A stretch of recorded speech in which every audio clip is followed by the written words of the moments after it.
Kaixo denoi, aste arteon, ongi etorri txorienera.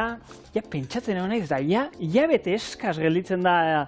Gutxiago, Oporrak, ja, bertan dauzkago, 3 aste.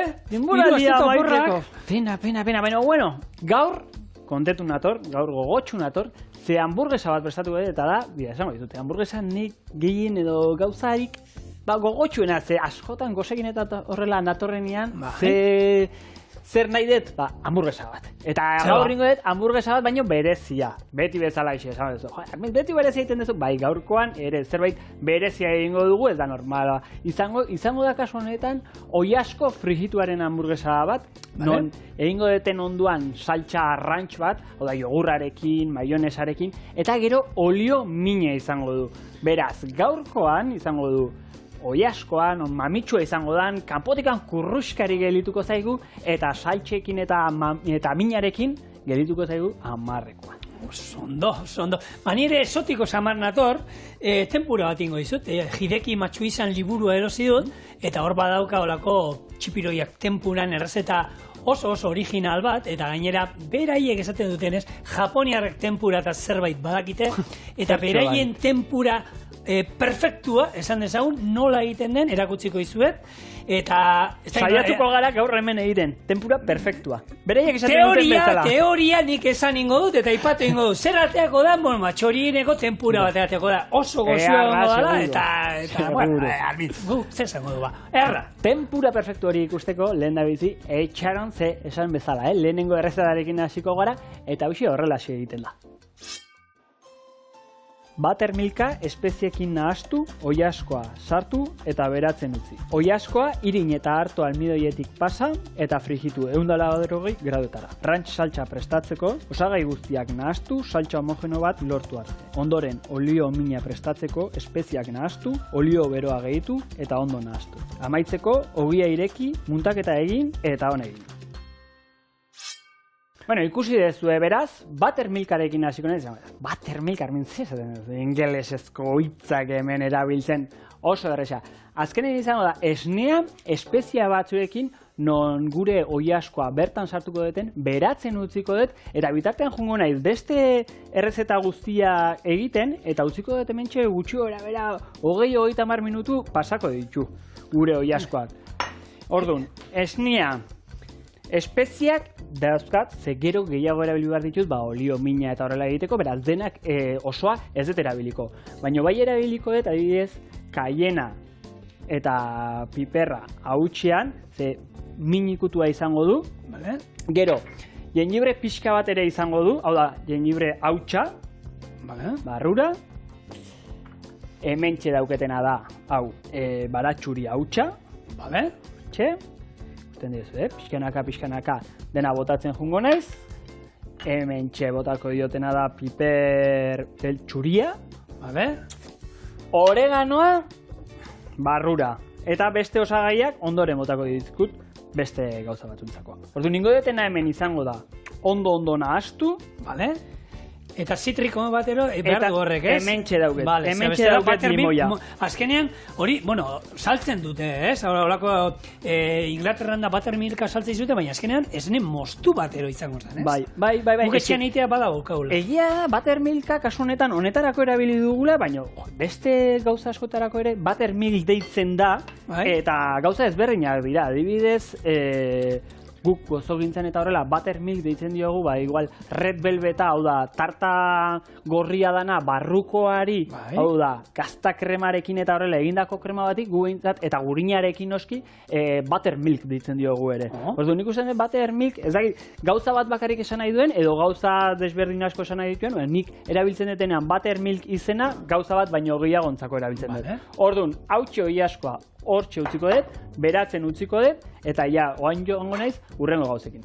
Oso ondo, hor esnetan da sartzearena, gero nik txipiroia tempuran ingo ditut, jatetxe pila batek, txipiroiak eta tempuran da sartu baino lehenago, esnetan sartzen ditu, esneak zeiten du. Hor sartu dugun haragia, kasundan oiaskoa, bere proteinak apurtu egiten ditu, eta ero xamurtu egiten du, biguna. Orduan, oiaskoa sartu alduzu, beste edozin haragiagi, eta honek txipiroiak orlierara, ero tempuran direnakin, oso ohikoa da, lehenago, esnetan sartuta izatea, eta horrekin lortzen duguna da, gero xamurragoa egotea. Eta gaina, lehun duiten dio zaporea. Hori da. Te gero azkenen pentsatu, oiaskoak erabilietena nahiko lodia da, eta frigitzerako garaian nik nahi dut kanpotikan kurruskari geratzea, barrotikan xamurra, baina gordina ez. Oiaskoa gordinik badakizue zaigula gustatzen, eta horretarako egiten dugu, hau gainera zaporea ematen dio ere, Bai, espeziekin eta horrela, pixka bat zaporea hartzen juten da. Eta ni hemen bitartean egiten ari naizena da, irina eta almidoia. Ondo nahastu, orain botako diot, gatz pixkatxo bat eta espezia batzuk. Orduan, hor bota dizioten espezia berdinak, honia botako diot. Zertarako, oiaskoa ondoren, pasako dugu hemendikan frigitu aurretik. Eta ondoren frigitu egingo dugu. Orduan, hau garrantzitsua ere. Bueno, batzo pankeikak izan genituen, gaur buttermilka izango dugu, ranch salsa ere baduk, suposan, nik ranch esan behar, no? Baina, ranch salsa, eta ranch salsa bada, estatu batuetako, horrelako, salsa famatuetako bat, 80. hamarkadatik, uste dut, esaten dute, ezagunena, bai omen dala, eta ez dakit inoiz hemen bere historia kontatu du, baina, bueno, hau, Kanadatik etorri zan, sukaldari batan ibili zan lanean, han langilei eta ematen ziren saltza hau probatzeko egin zuen saltza nasketa bat, eta gustatu omen zan. Gero, estatu batuetara bueltatu zan, bere emaztearekin, olako ranch etxe bat erolan, gaur egungo gure nekazal turismo bat montatu zuen, 1994 urtean, eta han, bezeroi ematen hasi zen, eta kriston fama lortu zuen, eta bezeroak hasi ziren joaten da eskatzen, etxera eramateko saltza hori, hasi ziren pototan da saltzen, eta kontua da, 1992 urtean, $8 milioi orduan, saldu zutela beraien enpresa, olako enpresa haundi bati, beraien saltzaren errezeta saldu zioten. Irakurri nuen, 7 milioi eta piku izan ziren, 8 ezien izan. Lan pixka bat egin beharko zuten. Errezetagatik bakarrik, ala negozioa, ez da bakarrik errezeta, da negozioa. Bai, baina kontua da, lehen hauek zutela dana artisau beran, oskailuan gorde behar zen, saltza bazan, eta, enpresa honek lortu zuena, inzituena ja, oskailurik beharrez izatea saltza horrek, orduan, gehigarri batzuk sartu zizkion eta industrializatu inzuten. Baina, kontua da, gaur egunera arte jarraitzen duela, ezaguneina, txorienen hemen ranch saltza egiten ari gara, eta estatu batuetan oso ohikoa den saltze badala. Esan bezala, ranch saltza eso erraz egiten da, gauza gutxi behar ditu, eta horretarako nila hasiko naiz prestatzen, Osagaiak errezetan jarrita daude, baina bitartean ni esaten joango naiz. Hemen, kasu honetan, maionesa, barrura, da saltza bat non ez dugun behar zurik, gauzak nahastu eta listo. Orduan dauke hemen, maionesa, alde batetik, bestetikan, jogurra, barrura. Jogurra ere, barrura. A ber, aipatu da, zeintzu botatzen nahi zen. Hemen txari naiz botatzen, kasu honetan, estragoia, pipermina, oreganoa, eta ingo detena orain izango da, perrexillare bai ondo txikitu, perrexilla freskoa ekarri dut, eta bestela jengibrea eta piper beltza hutsa. Ezer gutxiago gehiago dauke. Zuk, hau, ostra, nik lehen galdera timar nizun, Armitz, eta, ez dakit urra handitan sartuko nahi zen. Aipatu dugu negozioa saldu zuela 7 milioi gatik. Zuk pentsatu hemendik urte batzuk barru, norbait etortzen zaizula, eta gorrotzatekin negozioa nahi du. Zezen bakitan, 7 milioi gatik nik gaur egun zen eus, esatean, nik 7 milioi txorienez salduko zenuke ez? 7 milioien gatik.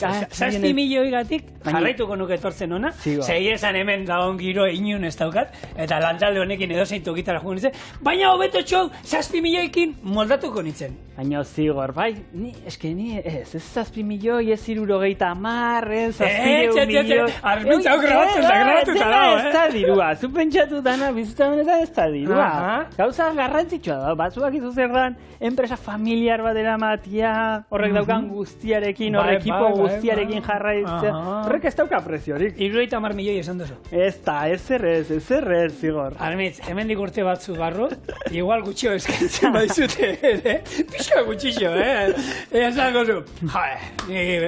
Egia, familiarra, oso, baina gorrotxategi jarraitzeko izen izaten behar, gutxinez nien eiz egongo, baina, nien lagu batek esate zuen, diruak ez du zoriontasuna ematen, baina bai ematen du oso antzekoa den sentsazio bat. oso antzekoa dena, ez da zoriontasuna, noski, baina antza handia hartzen zaio horrekin. Baina nik uste puntu batera, ez? Ja puntu batetik aurrera azkenen nik uste gauzak galduten dela. Ze, oain guri... Bale, horregatik ni 2 milioigatik, ja 2 milioikin utzingo nuke. Bai, baina nik pentsatu dut. Gauza materialak ilusioa ematen digu, ze kosta zaigu hori lortzea. Baina zu pentsatu, nahi dezuna daukezula bizitza guztian edozein momentutan. Zuri ja ez dizu ilusiorik egiten ezer materialik izatea, adibidez? Ez? Nik ez dut, aberatza gutxi ezagutzen ditut, baina hortaz damutzen dienak eta gero lanean hasten direnak eta uste dut bat ere ez. Osea, aberatza gutxi, baina gero lanera bueltatu nahi dut, hasi nahi dutenak eta bat ere ez. Orduan, bueno, hori utzita, guazezu kalde kontuetara. Hori, horako kontuak hobeto etortzen zaizkigu. Eta gaur, bueno, armintzek hau, ogi birrindutik, pasatuko du hor irinen asketa horretatik, eta azkenean, gero frijitu ingo du, ez? Eta gaur, hitz egingo du nahi dut hemen pixkat, teknika ezberdinaz kosinatzekoak, ez? Aragiak kosinatzekoa batez ere.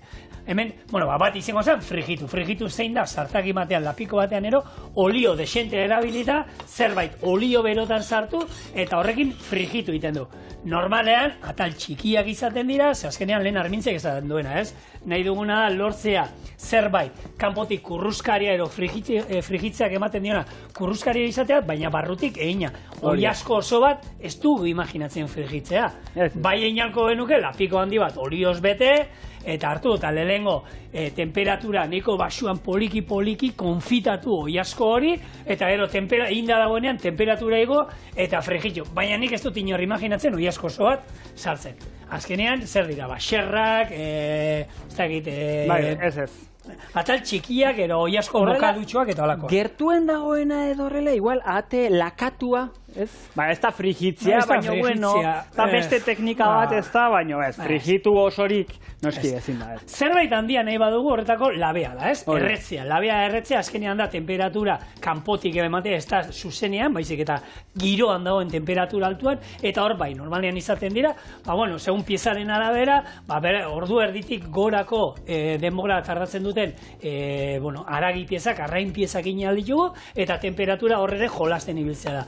Gero eta txikiagoa, temperatura handiagoarekin jolastuko genuke, eta gero eta handiagoa, temperatura basuagoa, baina normalean temperatura altuak izaten dira, 160 200 piku gradu bitartean.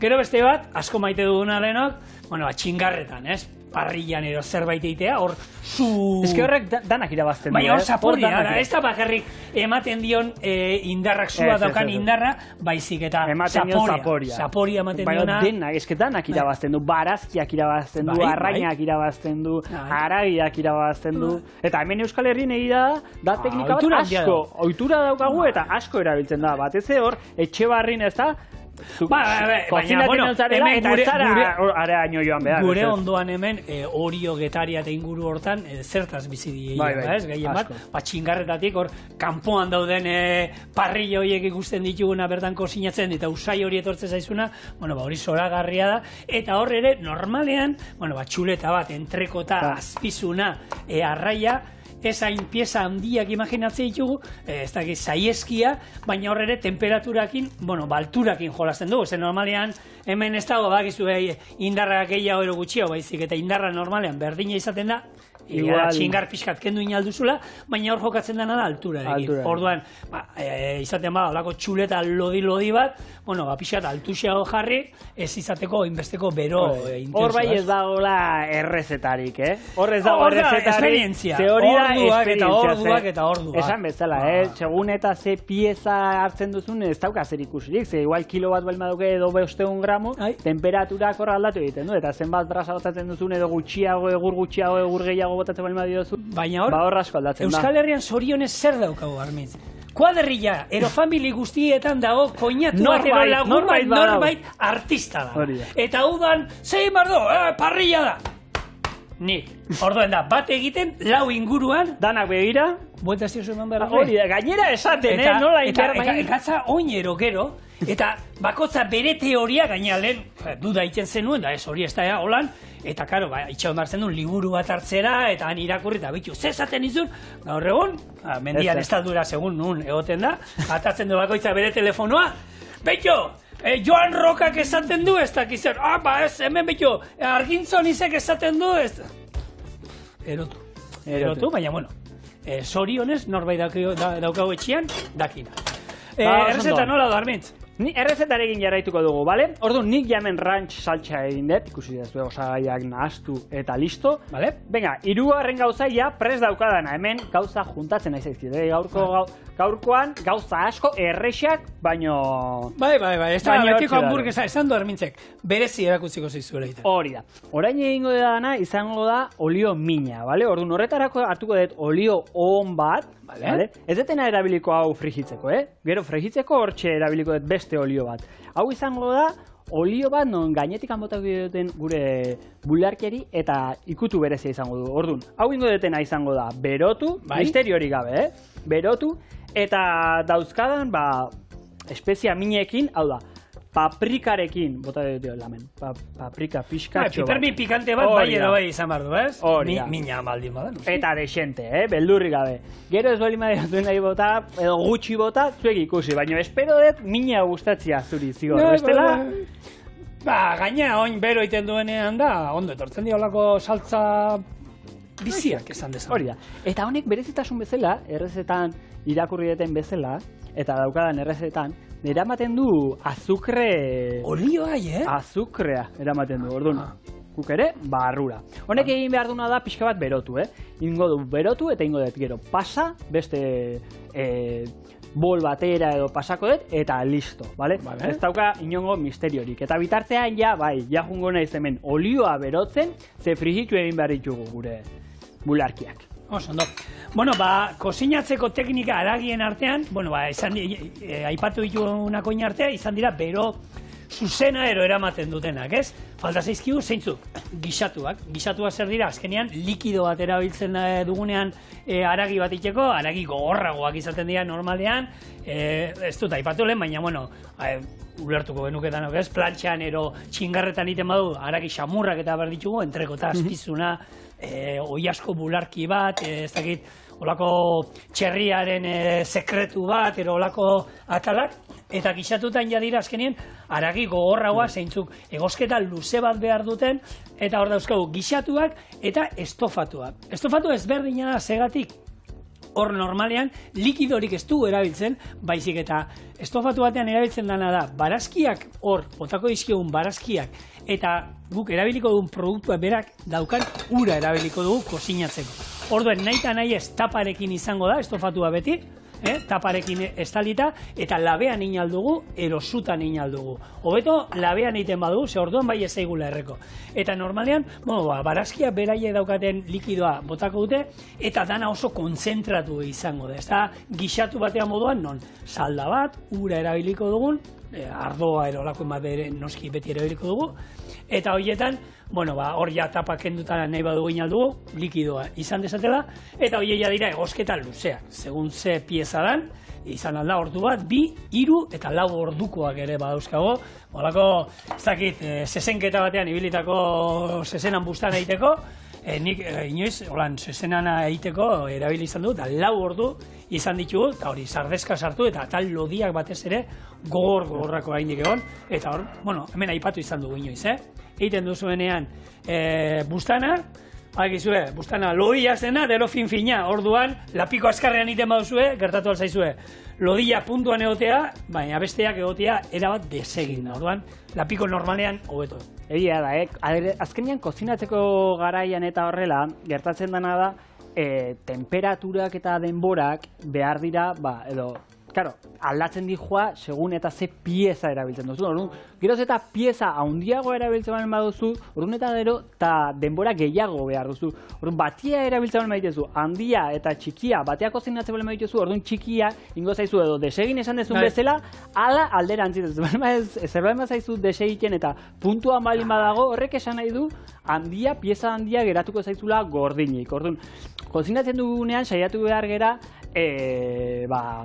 baketak egiten ditugunean, ez da, beti era berdinean izatea. Zuka imaginatu, juten garela Luisito eta ni Afrikara eta hango tribu batek harrapatzen gatuen. Beraie badakite, lapiko eltze berdinean sartuta aurrena nire ateare bernautela eta Luisito, adinean begora odoa, handixiagoa da, orduan denpora geixo beharko du egiten, ni baina. Orduan, baina hori badakite, eta kosinan ninduenak badaki, esperientziak ematen dio, bat lenxeo batera behar dela bestea, baina Armintz eta Biok antzeko ez da saldatako, gurekin ez da salda. Ez da salda. Bueno, hau esan da, ni gaur, kipula eta zenariak arri ditut, eta hemen alesek askote. Zerretan lagundu barraldia zu, zigor? Ez, ni gaur klase praktikoa. Hemen inoiz aipatu izan du, Brunoaz, Juliana eran, Makiltxotan, Puente Nuevo, eta badaude olako mosketa batzu, entzungo jo, Mirepoa eta... Frantxesa, gaina super ondo zuten dianak. Baina hemen, behin baino gehiotan aipatu dugu, ez dala berdina, zu kozinatu behar duzunean, errezeta bat, inbar baduzu, gero, ez duzula, nik esatu dena, saltza gixatu bat ingo dut, eta gero ez dut birrinduko. Nola ingo du orduan? Brunua zera. Brunua zera zein da? Txiki egin da. Eta horretako, bitu, nik aia nire teoria dago. Armitz, zeiru itse zaitu, bitu. Brunua zera da, azkenean, lehenko xerra finetan moztu. Brunua ez da txiki. Banekan lagun bat gaina unibertsitatean Bruno izena zuna, Brunoaz deitze genion. Eta baina beha txikia zen, beraz gogoratu, Bruno txikia balin bada, Brunoaz pieza txikiarena. Baina horrengo da Brunoren bat horre atzetikan ikusten, eta nien ez txikia. Beto, hemen, sukaldari asko, gero, beto, nik inizkio mosketa hori, gero laban hemen sartzen diote. Zertarako. Ja, xafla horrela finfinak dira. Xaflak hemen beraiek badaude inda. Mosketa horrek eta aina batzuk bi iten dizkiote. Niretzako ez dauka zentzurik. Orduan, hor telebistan dauden 3 Michelin izarretako sukaldariak, zetako iten duzu hori? Ez dakizu, zer? Orduan, nik esan dago, egiten duzuna gero holan, mosten duzu hemendik, beti atzamarrak, ondo atzazala barrurantza sartuta, hartu eta tak, ondo moztuta. Tartean bitu Bruno Oteizak, Brunoaz oso ondo egiten du. Zegatik... Hemen ikan besarka da ondi bat. Sukaldari handuia, gure Bruno Oteizak. Katxondo da, gaina. Juliana era zein da, zerbait egitea nahi badukero, birrindu ingo duguna ero, xerrata moztutakoa. Orduan, hartu, eta hemen berdina, atzamarrak ondo sartu, labana, hemen, korapinoen kontra esan zen dana, eta xerra finetan, ezin badute fin-finein lasai, ez erotu, gero loditxoak inaldira. Zigor, honek ez da gainongo tramparik, ez misteriorik, gauza da praktika behar da. Egin behar da. Baina, eta jakitea, mosketa bakoitza zer da, hori Mirepua esan du da. Mirepua dira, atala, hundiak egitea azkenean, ero saldabati zetako moztuko diotolan. Saldabati hartzen diogu, horrela, eta horrela, erditik moztuta. Gu bakarri nahi dugu, sustantzi guztia botatzea kipula honek. Eskala erotuko mozten. Ilargi erdia. Beste famatu bat, ilargi erdia, izango zena da, normalian, porruakin, azenarioakin, da horrelako zilindriko bat diren osagaiekin hartu, eta Juliana bat, baina xerra finetan, ilargi erdiarekin itxura. Ilargi erdia berdina da, itxura da. Hau izango zen baita ere, birrinduta egiteko. Juliana eran egin dugun moduan, Brunoazean ere azenarioa badago. Makiltxoak egin, bla. Orduan, kontua da, batez ere garrantzitsua dela, segun ze prestaketa egin behar dugun, ez duela merezi, erotzen txiki egiten. Pure bat egiterako garaian adibidez. Zer lortzen dugu, fin mosten badu da txiki, lehena dugoziko segur. Hori da. Hori bakarri lortuko dugu, ez dugu lortuko gero birrinduko dugunean, ez da nabarituko zerbait txiki moztutan ondan, ez dio zapore gehiago emango, ez gutxiago, hor berdina. Birrindu behar badugu, ez erotu, eta, barrun batzuei, kipula txiki botata moztuta botatzen badiogu, 2 ordu zero ongo diren ez egosten, kipula hori desegin ingo da, eta ez dugu ikusiko. Orduan hor, nahi baduzu, nik egia esan, babarrunei kipula osori sartzen diet, eta gero atera, arrantzan juten ezan, eta birrindu egiten dut. Eta gero beste hainbat mosketa daude, baina ezagunenak esan dezagun, Juliana, gero Brunoaz, txiki, eta gero, Mirepoa, atal lodiagoetan, moztutako. Nik hemendik nire miresmen guztia, Armitz, ikusten ditudanean, hartu eta tras mosten, eta matxetekin eta horrela ikusi izan ditut. Baina holako, kipula kutsillo handia, nik ez dakit, zelan, oainik, atzamar guztiak dauzkaten, oainik, ez dut ulertzen. Bueno, errezeta, ze moduz, Armin? Nik hemen ja txapa bat teoria goto. Bueno, ebakiak eta nola egiten diran, zertarako balio duen bakoitza, nik bitarten ikusi dezu, errezatearekin jarraitu dut, oi askoa ja frijitzen dauket, eta hemen egin dutena izan da, olio pixka bat bota diot, ze egia da, ja, nik ogia kasu honetan briotxa hartu dut, baina beti gustatzen zait, pixka bat zartagian gorritzea bi aldetatik. Orduan indetena da, olio pixka bat ez erretzeko ez nire ogia, eta hortxe, su altua jarri diot, bi ekarri ditut, zigor, ze badakit kosekin zatozela gaur, eta esan dut, bueno, bi ekarri ditut, bata bakoitzan zutako, eta ja, jendia badakit hemendikan nahi dula, beraz, bi gaurkoz, ingo detena dau, ondo gorritu, nik ja, hau, prest dauket, ondo gorrituta. Nik hemen, etxian, zartaian iten ditudanean, hemen frigituta doazelako, eta ezin ditugu hor gorritu. Baina etxian baiten dut, hamburguesa egiten dugunean, bi asteri behin faltzeko hamburguesa egiten dugu gure etxian, eta egiten dudana, plantxan egiten dute gure hamburguesa, eta gero, atera hortik hamburguesak, eta zartai hortan geratzen diran zuku horiek, ezin dira horretzi. Hor, gero, nahi izan ezkero olio pixkat gehiago bota, edo ez bota, eta ogia pixkat txigortu ero hor gorritu, eta, bueno, hemengo sustantzi guztia hartu, berreskuratu egiten duzu, ematen diozu gorritu berezi hori, eta dana hobetzia besterik, ez da, holan egin da. Orduan, sartaia erdi garbi juten da. Gero, ez da egin behar, ez da garbitu ere. Bai, pixka bai. Pixka bat, bai. Ikusko dugu, beti ezkenen trukoa da behiratzea. Egia da, nahi normalian hortxe guztien dut, eta noizko kontuatzen ari, ja, erre usaina da honen, berandu, baina ja berandu da, beraz, oberena, hori, begiratzen egon, ja, pixka bat kea ateatzen danen eta horrela, ja ikusten da, ja, gorritu dala, beraz, hau, ja, itzaldu egingo dut. Hor, nizu galdera hau, itzalita dago. Esaten dutela, egiten dutolan, ja, badago. Bai, ez da. Temperatura hartzeko ere, horrela. Hauzen puntua. Bueno, oain, plater bat aterako dugu, zigor. Bai. Mesez, ingo detena da, ja, nire... Bate montatuko dut. Beka. Beraz, orain egingo duguna izango da ja muntaketa, bale? Ja, orain pixka bat gorrituta dagoenean, ingo detena izango da. Gure saltxa. Bale. Bota, lehen da bizi. Beldurri gabe.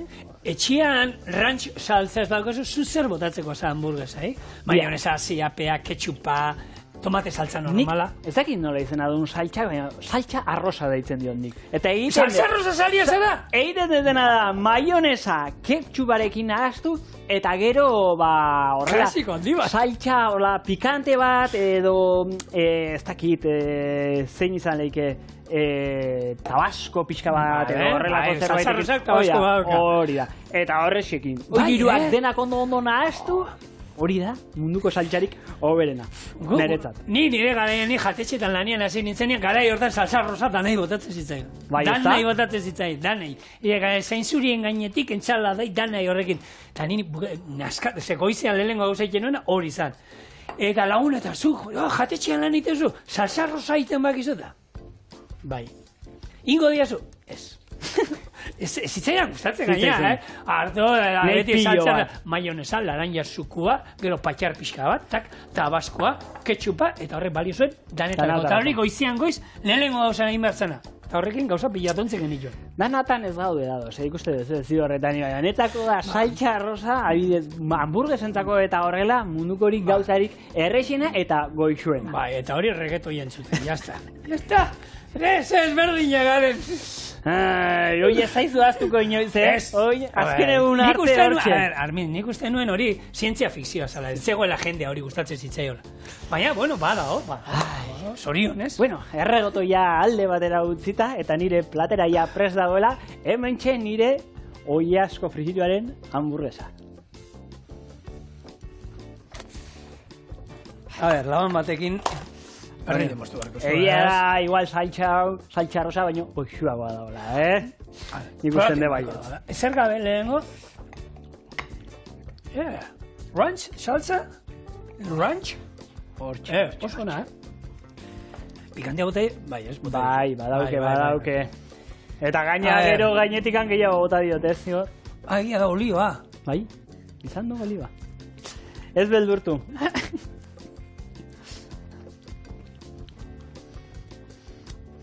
Zuk ezaut alduzu daiola. Daiola, a ber. Ez dakizu zezan daiola? Hor izan, guazen mankeko. Nola maitzen da hori? Daiola, ba hoi ja, gu gaude moduen gaur, daiola, dana, ahotik, iskinetatik, atatzen zegula, maina gozatzen. Gozatzen eta disfrutatzen. Utzi hau jaten, jasoko du pixkatan azukaldia eta tempura baina.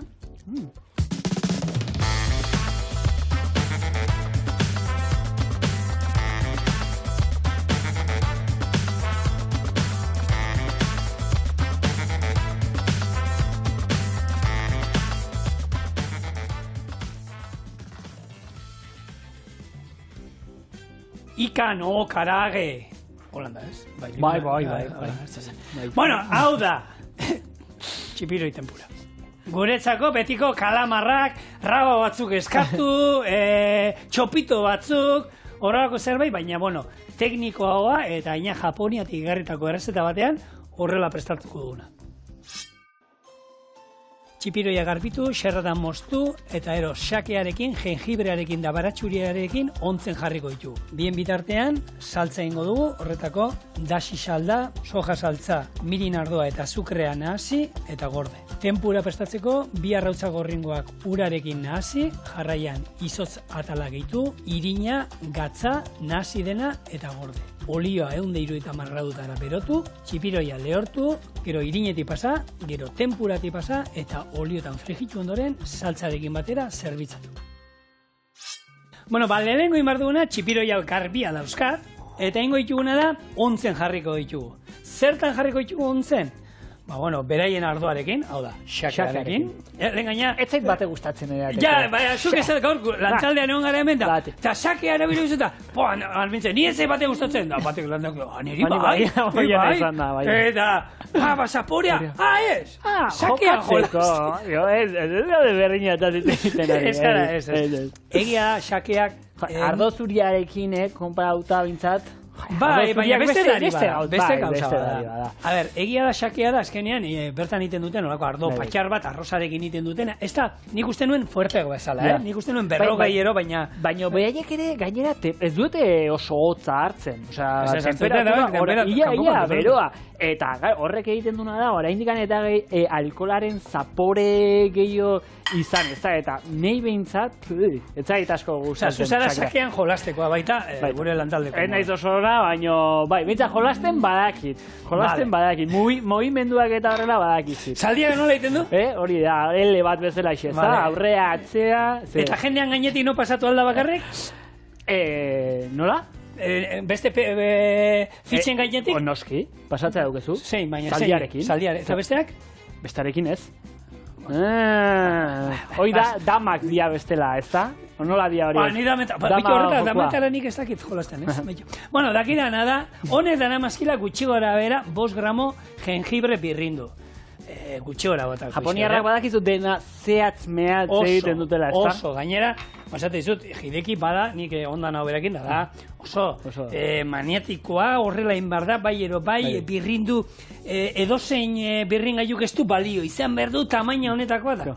Bueno, erotu bezgaitezen. Oie beraz, txikita margotzen zutenen eta horrela, etzian ateratzen, ez da? Sekula. Horrela, etzien marra egiten eta ez, oie, barrua oso ondo marratzen dituzen. Ba, Hideki, matxu, bueno, jendiak ez bali madu ezaduten nire... Izan dugu beratuz dutxorien. Bai, oso ezaguna da, batez Katalunia aldea ze jate txipilloa ditu, Michelin izar bat ere badu, eta bere sukaldaritza ez da oinarritzen teknikan bakarrik, noski bai ez teknikan oinarritzen dela, baina ez horretan bakarrik baizik eta berak esaten du bezeroan ere asko oinarritzen dela, kriston garrantzia ematen dio, eta badago hemen anekdota bat, berak kontatutakoa, non, bueno, Zarako jabeak, hau da, Amancio Ortegak, behin deitu zuen, jatetxean mai bat nahi zuelako, ez da, afaltzeko eta horrela. Eta badakizu, ia jatetxe guztietan edo askotan behintzat, igual norbaitek oso ezaguna edo balin bada, izan balin badu, naiz eta beteta egon jatetxe hori, toki bat egiten dute. Berak esan zion, ezetz.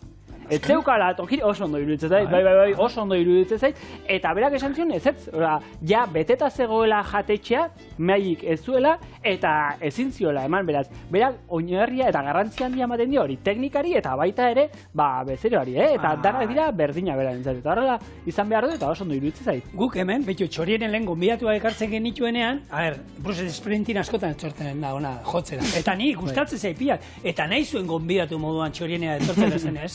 Artuta dokau, Bruce, nik, I love you, baina ezin duzu etorri. Eta ez genien utzi. Eta minduta junzan, tipoak, arzakenera junzan jatera, besterik ez zeukalako. Eta bueno, arzakik eman zio, baina bueno. Armin, saltza egiteko, saltza honek darama. Dashi salda da, azkenean, galuze lehorrarekin egiten den salda bat. Gero, konbu alga da darama, ura, eta horri ja indan daunkan nik hemen, eta bota diot. Soja saltza, eta gero, mirin ardoa. Mirin ardoa, balako ardo gozo bat, kozinatzeko erabiltzen dara bakarrik. Hori izango da, gero saltza moduan erabiliko duguna, eta honi ere botako diogu. Baratxuria, azukera falta zait, hemen, gaina 5 gramo, ez, pixatuta doana, justo 10 zinen parkatu. Eta botako diogu, baita, baratxuria tal bat, eta jengibre pixka bat, ontzeko.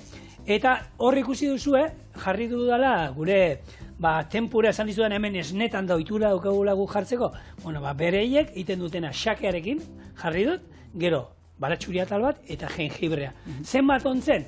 Ordu pare bat utzi alba duzu, hobeto. Ordu erdikin, bueno, moldatzen gara. Eta gero garrantzitsua. Lehortu ingo dugu, eta irinetik pasata, gero tempuratik. Oin erakutzeko dizuet, tempura nola prestatu. Tempura normalean badakzu, teknika hau, kasu honetan xakerekin egin duzu, nik ikusi dut ere, igual garagardoarekin eta horrela egin da, ze apar horrek egiten duna da, tempura hori harinago geratzea. Hau da, beste tempura mota bada, Nik horrelia aldera gehiago botako lukehiek. Bai, azkenen ezberdina dira, badaude tempura, gauza bakoitza, teknika bakoitza produktu baterako, eta existitzen dira jatetxeak, non tempuraia izena dutenak, dana tempuratikan pasata daudenak. Hau da, lehen da bizi barazkiak tempuran, ondoren igual arraina tempuran, eta haragia tempuran. Eta dira jatetxe batzuk espezializatuak direnak, non bakarrik tempura teknika erabiltzen dutenak, eta erabaten dute, hoiek bai kontatzen dutela gramua bukaerate, temperatura izan behar du justu beraiek esaten dutena, eta menu guztia izaten dira tempurarenak. Eta kontsumitzeko garrantzitsua izaten dela zerbait momentukoa. Hau da, behin frigitu ondoren orduan dastatu behar da, ez da hurrengo egunerako utzi behar, edo orduak pasa behar, baizik eta momentuan dastatu behar da, zere kanpotikan oso kurruskari egon behar du, barrutikan justu momentu mamitsu egon behar du, beraz, da zerbait momentuan jan behar dana. Bueno, guk, nik Zuberoan lanean hau nintzenean, ono, geneukan gurekin sukaldari, eta arek esaten, tempura simpleak bakarri darama. Urrotza, oso hotza, eta gainera beti atalak izotzana botatzen zizkion, eta gero irina. Irina justo naztuta, pinportak usten zituen, esaten zuen, garrantzitsua da ez lantzea irina hor gehiegi, eta glutenik ez altzatzea. Eta gero egiten zuen, oin beste tempura dago, Jidekik egiten duena, zeinek gorringoak dauzkan, 2 arrautza gorringo, gero ur hotza, hemen hasiko dioguna, sake ardoa berriro ere badaukagu, eta hemen orain hotza dagoela ziurtatzeko, 50 gramo izotz aleak. Oie, korrutziko ditu, eta oin irinan hasiko diogu, gatza ere bai badauka hemen, gure tempurak, eta irina. Nahasi, eta listo, hori izango zen nik dagoeneko hemen daukat. 3 orduz izan dut ontzen, sakean, baratxuriarekin, jengibrearekin gure txipiroi hau, eta oin ingo duana irinetik, tempura honetatik pasa, eta frejitxo. Temperatura 170, 180 grado.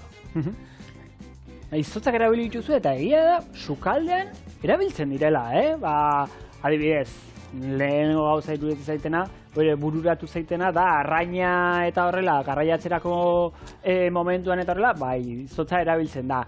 Ondoren, zertarako gehiago erabiltzen da izotza, adibidez, galdarrazten dugunean barazkiren bat, ondoren ur hotzetan izotzarekin pasatzen dugu, hau da, kolore bizi hori izateko, egosten ez jarraitzeko, egosketa hori mozteko, zertarako gehiago, adibidez gozo gintzan, Maria bainu bat egiten dugu, baino justu kontrakoa. Ez ne gaina arrotzeko, txantili bat. Hori da, adibidez, arrotzeko edo jabein krema bat egiten dezunean, ondoren krema hori pixka bat oztu, tekstura hartzeko, ez da, segurina pixka bat oztu egiten da, eta krema horrek tekstura hartzen du, beraz. Bueno, sukaldian, kasu honetan, tempurarako erabiltzen da, gero badaude beste saltsa batzuk egiten direnak ere, hotzak direnak, non sifoiantzako eta horrela balio duten, izozkiak egiteko adibidez.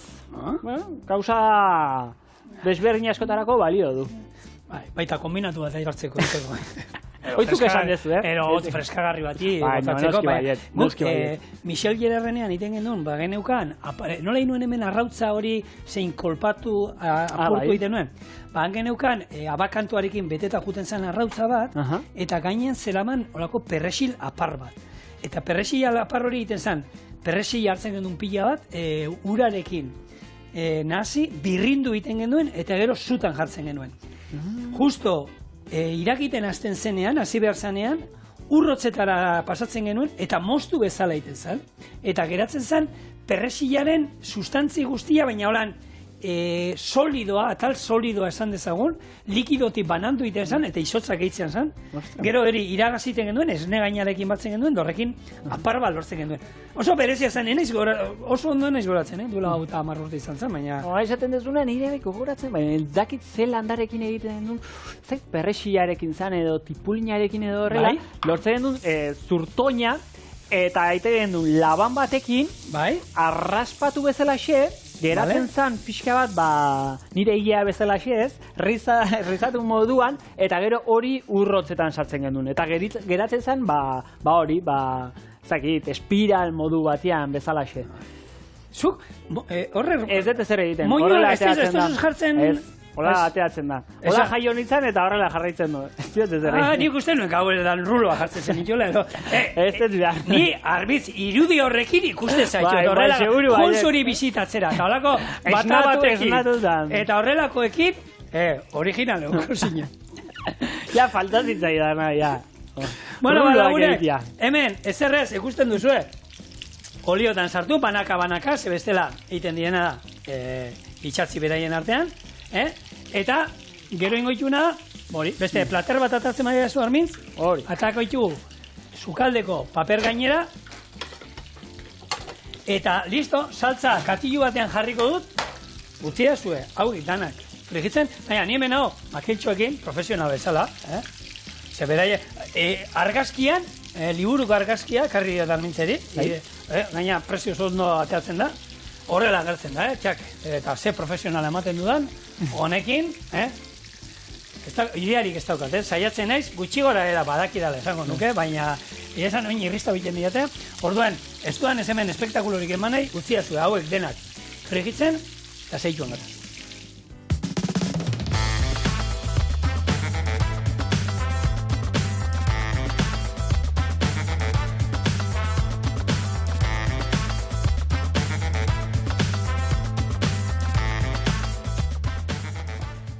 Esan zazpigarren maikoa badagoela bere. Gaur egun oso modernoa da, emate dizutelako disko bat, juten zara zure maira, eta repente, ping-ping! Modernoa, altxain behar dezulako, eta bila inbara. Gu hemen, gu maire ekartzen dizuegu, eta hemen daukazue gure txipiroi tempura. Maira ekarri, guri, ez da? Guretzako. Zutzako da. A ber. Hoxo bakarri falta du. Nik saltzagabea, horren ahorak esaten dute, lehenko saltzagabe jakiteko...